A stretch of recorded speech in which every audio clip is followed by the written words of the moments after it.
Hello learners, welcome to our channel एडुविस Pawan. I hope आप लोग सभी को अच्छे होंगे। आज हम लोग देखने वाले हैं footprints without feet class 10th की सप्लीमेंट्री बुक का चैप्टर नंबर 9 और टाइटल है भोली। भोली शीर्षक के तहत हम लोग चैप्टर नंबर 9 आज लाइन बाय लाइन एक्सप्लेनेशन करने वाले हैं, पढ़ने वाले हैं। एग्जामिनेशन पॉइंट ऑफ व्यू से ये चैप्टर भी बहुत इंपॉर्टेंट है क्योंकि इससे एक लॉन्ग क्वेश्चन प्राय माने आता ही है, जैसे कैरेक्टर स्केच ऑफ भोली या और भी इस प्रकार से हम लोग देखेंगे पढ़ने के दौरान। बहुत ही important chapter. What we have to read in this chapter. From her very childhood Bholi was neglected at home. बोल रहा है फ्रॉम हर वेरी चाइल्डहुड, अपने बहुत मैंने बचपने से ही, छोटे समय से ही, चाइल्डहुड मतलब बचपन, बचपने से ही भोली जो है वो घर में एक नेग्लेक्टेड चाइल्ड थी, मतलब उस पर कोई ध्यान नहीं देता था, अपेक्षित थी। ठीक है, जैसे होता है ना बच्चे लोग की डिमांड होती है, मुझे ये चाहिए, मुझे वो चाहिए, इस प्रकार से उनकी डिमांड को पूरा किया जाता है या और भी इस प्रकार से। Why did her teacher take special interest in her. और उसकी टीचर जो है उस पर स्पेशल इंटरेस्ट क्यों देती है, उसको स्पेशल ध्यान क्यों देती है।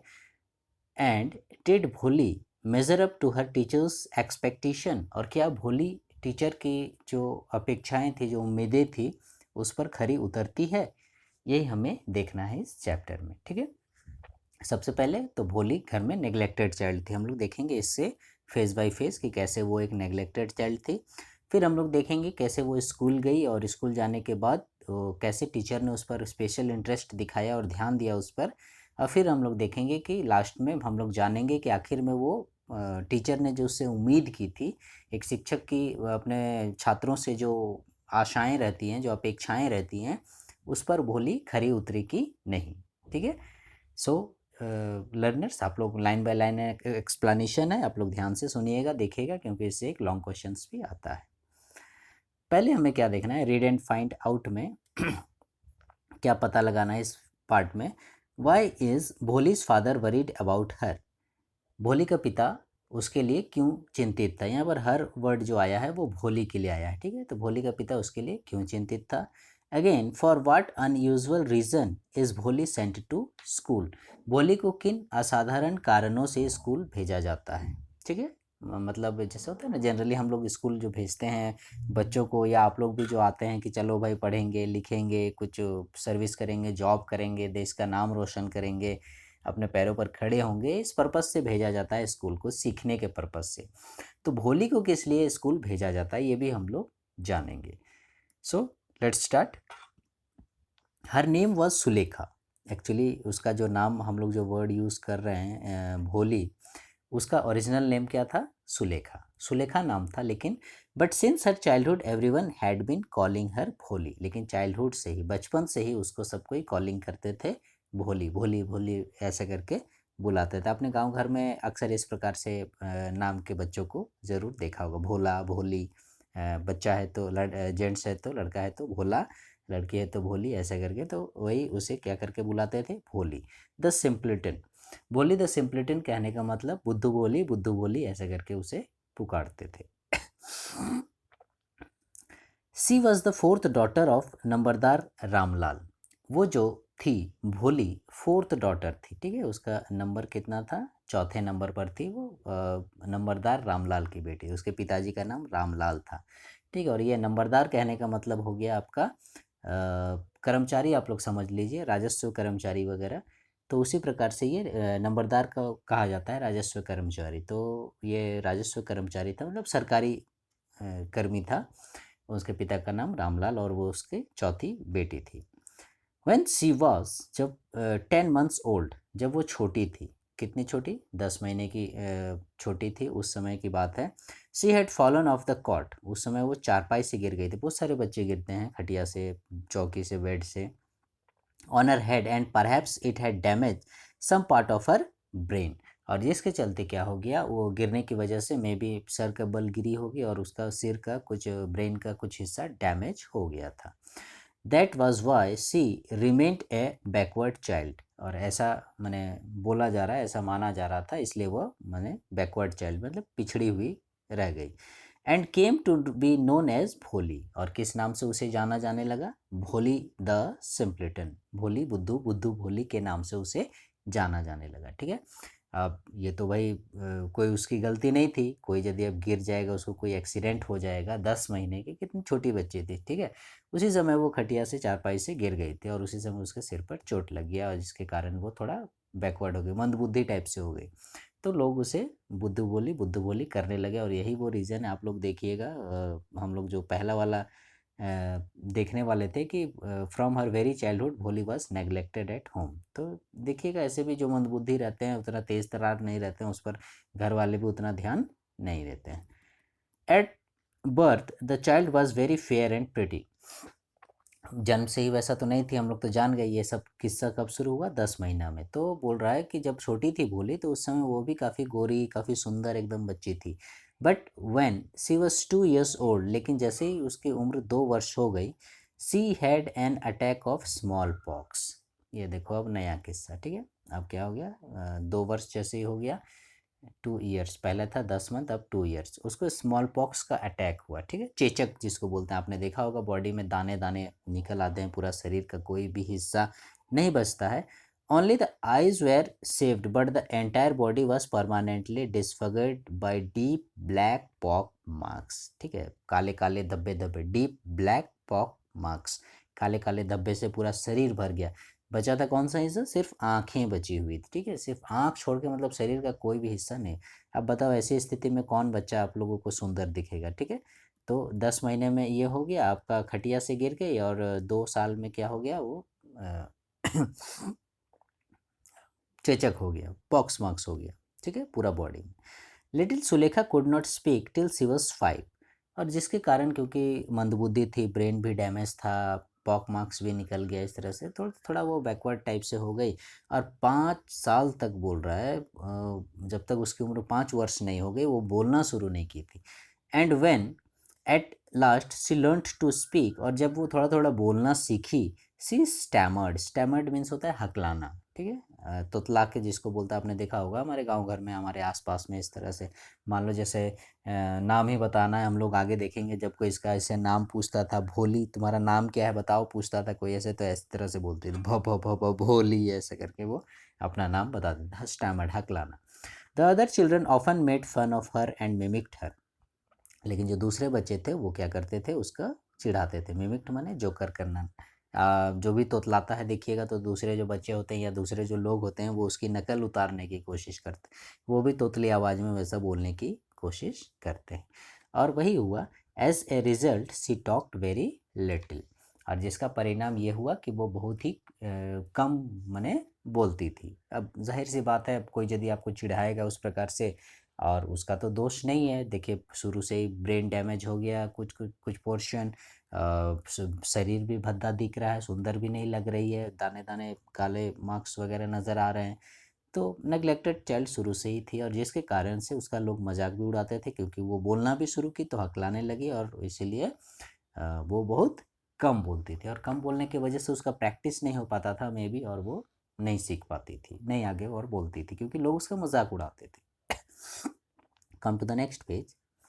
रामलाल हैड 7 चिल्ड्रन, रामलाल के 7 बच्चे थे, ठीक है। हमने शुरू में ही देखा, भोली जो है थी वो कितने नंबर की थी? 4th नंबर की डॉटर थी, बेटी थी। तो रामलाल के 7 बच्चे थे, 3 sons एंड 4 daughters, और उसमें से 3 जो हैं वो सन हैं, और 4 जो हैं वो बेटी हैं, मतलब 3 लड़के हैं, 4 लड़कियां हैं, और उसमें भोली चौथे नंबर। यानी आप लोग समझ सकते हैं, चौथे नंबर पर है भोली, and the youngest of them was भोली, और इन सबसे यंगेस्ट भी है भोली, यानी 7वें नंबर वाली भोली हो गई, यानी बहनों में सबसे छोटी, 4th नंबर पे ही आप उसको रख सकते हैं। It was a prosperous farmer's household and there was plenty to eat and drink, और ऐसा नहीं कि 7 बच्चे हैं तो इन लोग के घर में खाने पीने की कमी है या कुछ वैसे संसाधनों की कमी है, वैसी बात नहीं है। भोली के पिता जो है वो एक प्रॉस्पेरस फार्मर है, उनका खेती बाड़ी भी अच्छा है। प्रॉस्पेरस माना सुखी संपन्न, आप लोग बोल सकते हैं, धनी, सुखी संपन्न फार्मर है। ऊपर से हमने देखा कि वो एक रेवेन्यू ऑफिसर भी है, ठीक है, राजस्व कर्मचारी है, नंबरदार है। तो ऑल द चिल्ड्रन एक्सेप्ट भोली वेर हेल्दी एंड स्ट्रॉन्ग, उसके जो और अन्य भाई बहन हैं भोली के, यानी रामलाल के जो लड़के और लड़कियां हैं, वे सभी अच्छे खासे हैं, तंदुरुस्त हैं, सिवाय एक्सेप्ट भोली बोलता है, ठीक है, वो यानी भोली को छोड़कर, क्योंकि भोली शुरू से हम लोग देख रहे हैं मंदबुद्धि और थोड़ी नेग्लेक्टेड टाइप से है, इस प्रकार से। Then the sons had been sent to the city to study in schools, और जो लड़के लोग थे उन लोगों को स्कूल वगैरह भेजा गया शहर में पढ़ने के लिए, एंड लेटर इन कॉलेज, और उसके बाद कॉलेज वगैरह में भी भेजा गया। हमारे इधर से भी देखिएगा, गांव घर से आप लोग पढ़ने के लिए आते हैं शहरों में, उसी प्रकार से उन लड़कों को भी भेजा गया। Of the daughters Radha the eldest, और बहन में हमने बताया 4 बहन है, उसमें सबसे जो बड़ी दीदी थी उसका नाम था राधा, ये सबसे बड़ी है। Radha the eldest had already been married, तो इसकी शादी हो गई, तो शादी हो गई, चलो इसको हटाओ, टेंशन नहीं लेना है, सबसे बड़ी दीदी का शादी हो गया है। Eldest had already been married. The second daughter Mangala's marriage, उसके बाद ये सेकेंड डॉटर देखिए, इसका नाम क्या है, Mangla.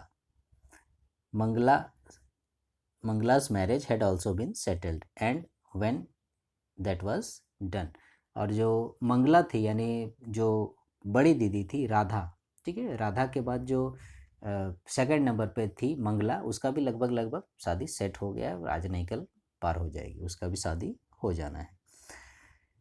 had also been settled and when that was done Ramlal would think of the third, और इस प्रकार से वो जैसे मैंने कंप्लीट हो जाएगा तो उसको फिर थर्ड नंबर का चिंता सताने लगा, क्योंकि भाई दीदी है, बहन है, और ऐसे भी घर में बेटी रहती है, तो देखिएगा माँ बाप हमेशा टेंशन में रहते हैं कि कब इनकी शादी देकर विदाई करके मैंने भेज दिया जाए, ऐसे करके मतलब जल्दी हो जाए, और ऐसे भी गांव घरों में थोड़ा कम उम्र में ही शादी ब्याह वगैरह हो जाता था। तो अब उसे थर्ड बेटी की चिंता सताने लगी, और उसका नाम था चंपा, ठीक है, क्या नाम था, चंपा। मैं बड़ी दीदी हो गई राधा, सेकंड नंबर पे हो गई आपका मंगला, और थर्ड नंबर पे हो गई चंपा, और फोर्थ नंबर पे है हमारा जो मेन कैरेक्टर है भोली, ठीक है, इस प्रकार से। They were good looking healthy girls, ये सारी जो थी they were good looking healthy girls, ठीक है, सुंदर थी, अच्छा खासा पुष्ट थी, खाते पीते करके थी, भाई किसी चीज़ की कमी नहीं थी। And it was not difficult to find bridegrooms for them, और उन लोगों के लिए दूल्हा, ब्राइड ग्रूम मैंने होता है दूल्हा, ठीक है, उन लोगों के लिए जोड़ी खोजने में, दूल्हा खोजने में भी कोई परेशानी, कोई प्रॉब्लम नहीं थी, क्योंकि सुंदर थी, अच्छा खासा घराना है, तो जाहिर सी बात है कोई भी लड़का शादी करने के लिए तैयार हो जाएगा। But Ramlal was worried about भोली, लेकिन रामलाल को चिंता थी तो किसकी, भोली, जो कि कितने नंबर पे थी, चौथे नंबर पे थी।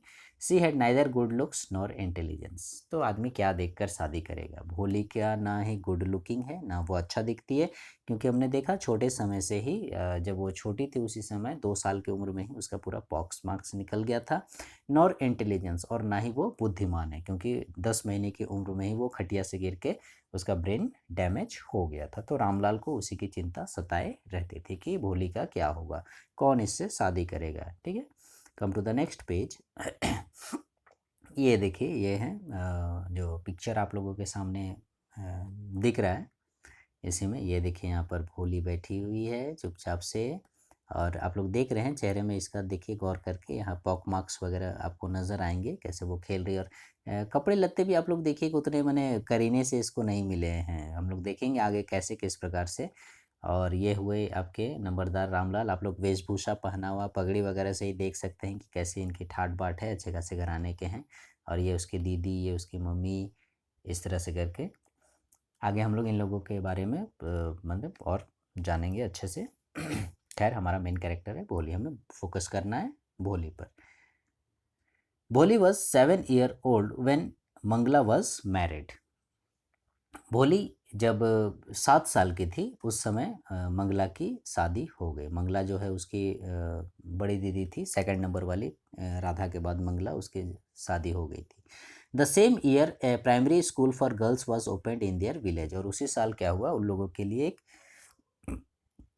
प्राइमरी विद्यालय उस गांव में खुला, नया नया, जैसे आप लोग गए थे खिचड़ी स्कूल, हमें खिचड़ी वगैरह दी जाती है सरकार की तरफ से, तो ताकि बच्चों का रिटेंशन हो सके, ठहराव हो सके, उन्हें परेशानी ना होना पड़े, और मैंने वे रेगुलर स्कूल आए इस पर्पज़ से, तो उसी प्रकार से उसके गांव में भी एक प्राइमरी स्कूल खुला। The tehsildar sahib came to perform its opening ceremony, और उसका उद्घाटन करने के लिए जो तहसीलदार साहब थे, तहसील वगैरह वसूलते हैं वो सब, वही साहब जो है उसका उद्घाटन करने के लिए आने वाले थे। और उन्होंने ही माने आए थे, किया, उन्होंने ही उद्घाटन किया। ही सेड टू रामलाल, उन्होंने रामलाल से कहा एज ए रेवेन्यू ऑफिशियल, कि आप जो हो एक रेवेन्यू ऑफिशियल हो, ठीक है, राजस्व अधिकारी हो। You are the representative of the government, आप जो हो गवर्नमेंट के रिप्रेजेंटेटिव हो, यानी सरकार के प्रतिनिधि। रिप्रेजेंटेटिव मतलब प्रतिनिधि, गवर्नमेंट में सरकार के प्रतिनिधि हो, मतलब सरकारी कर्मचारी हो कहने का मतलब। और सरकारी स्कूल खुला है in the village, and so you must set an example to the villagers, इसलिए तुमको विलेजर्स के सामने एक एग्जाम्पल, एक उदाहरण प्रस्तुत करना पड़ेगा। You must send your daughters to school, आपको क्या करना पड़ेगा, अपनी डॉटर्स को स्कूल भेजना पड़ेगा, अपनी बेटियों को स्कूल भेजना पड़ेगा, क्योंकि सरकारी स्कूल है और आप एक सरकारी अधिकारी हो। सरकारी अधिकारी ही अपने बच्चों को स्कूल यदि नहीं भेजेगा तो गांव के और अन्य लोग कैसे स्कूल भेजेंगे। ठीक उसी प्रकार से जैसे हमारे यहाँ देखिएगा कोई सरकारी आदमी है या बड़े ऊंचे पद पर है, तो वो उसे शहर के स्कूलों में, जैसे रामलाल के बेटे पढ़ने गए थे उस तरह से पढ़ने भेजते थे। That night when Ramlal consulted his wife, she cried, are you crazy, if girls go to school who will marry them. तो उस रात सब हो गया उद्घाटन वगैरह, उसके बाद रामलाल वापस घर आया और वो अपनी वाइफ से बातें कर रहा था कि ऐसा ऐसा है, तहसीलदार साहब आए थे, बोल रहे थे कि नहीं हमको अपनी बेटियों को स्कूल वगैरह भेजना पड़ेगा। तो वो ज़ोर से चिल्लाती है, she cried, are you crazy, तुम पागल हो गए हो क्या, उसकी वाइफ बोलती है, ठीक है। If girls go to school who will marry them, यदि लड़कियां स्कूल जाएंगी तो उनसे विवाह कौन करेगा। If girls go to school who will marry them मतलब उसकी माँ जो थी भोली की, वो भी ज़्यादा पढ़ी लिखी नहीं होंगी, इसलिए उनका ऐसा विचार था कि लड़कियां यदि स्कूल जाएंगी तो उनका विवाह, उनसे विवाह कौन करेगा। But Ramlal had not courage to disobey the tehsildar, लेकिन रामलाल के पास इतनी साहस नहीं था कि वो डिसोबे करे। डिसोबे मतलब नहीं मानना, अब आदेश की अवहेलना करना तहसीलदार, क्योंकि तहसीलदार उसको बोल के गया था कि आप उदाहरण प्रस्तुत करो, अपने बेटियों को स्कूल भेजो। और जब तहसीलदार को पता चलेगा कि ये सरकारी आदमी और यही अपने बच्चों को नहीं पढ़ा रहा है तो उसका बैड इम्पैक्ट पड़ सकता है, इसीलिए। At last his wife said, तो उसका वाइफ फिर बोलती है, जब वो बोलता है रामलाल कि नहीं मुझे तो भेजना ही पड़ेगा भाई, I will tell you what to do, ठीक है। तो वो बोलती है, क्या बोलती है कि क्या करना है, सेंड भोली टू स्कूल, स्कूल भोली को स्कूल भेजो, ठीक है। यानी मंगला और मंगला की सेट हो गया है और चंपा का सेट नहीं हुआ है, लेकिन फिर भी सेट हो जाएगा, तो उन लोग को नहीं भेजो स्कूल, बोलते हैं भोली को स्कूल भेजो, सेंट भोली, ठीक है। वो लोग 4 बहन थी, एक तो शादी होकर चली गई थी, बची की 3 इन लोग बची थी, तो वो दोनों को मत भेजो, भोली को भेजो। क्यों भेजो, एज इट इज़ देयर इस little chance of her getting married, क्योंकि ऐसे भी उसका शादी ब्याह होने का चांसेस नहीं है, बोलता है कौन उससे शादी करेगा, इतना मैंने दाग है शरीर में, खूबसूरत भी नहीं है, बोलने भी नहीं सकती है, इतना भद्दा दिखती है, मंदबुद्धि भी है with her ugly face and lack of sense, ठीक है। उसका फेस जो है वो अगली है, क्रूप है, गंदा है, और लैक ऑफ सेंस यानी बुद्धि भी नहीं है। Let's the teacher at school worry about her, और मास्टर लोग को, टीचर लोग को हेडेक लेने दो, हम लोग काहे हेडेक लेंगे, उसको स्कूल भेज दो, लेकिन मंगला और चंपा को नहीं भेजो, ठीक है। तो ये देखिए हम लोग दोनों रीज़न जाने। पहले तो जो हमें जानना था रीड एंड फाइंड आउट में शुरू में ही उसका हमने जाना कि why is Bholi's mother father worried about her, कि भोले के पिता उसके लिए क्यों चिंतित थे, तो क्यों चिंतित थे, बिकॉज ऑफ हर मैरिज, उसके विवाह को लेकर, क्योंकि वो ना सुंदर थी और ना ही उसकी बुद्धि अच्छी थी।